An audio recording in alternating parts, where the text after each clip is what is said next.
विधानसभेच्या निवडणूक मतदानावर बहिष्कार टाकायचा, मार्च बहिष्कार आनंद टाकला तर नाही, त्यावेळेस आपलं आश्वासन दिलं होतं ना, आता आहे ना. हा, तर त्याचा काहीच फायदा झाला नाही.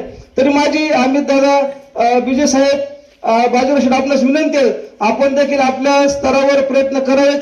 बाजीराव शेठचं राज्यभरामध्ये चांगलं काम आहे, त्यांना मी त्यासाठीच खास बोलवलं. साहेब तुम्ही या रस्त्याने या, लोकांना मार्गदर्शन करा, रस्त्यासाठी काय जे करता तुम्ही तो प्रयत्न करा, आणि कोणत्याही परिस्थितीत हा रस्ता 100% वन स्ट्रोक झाला पाहिजे.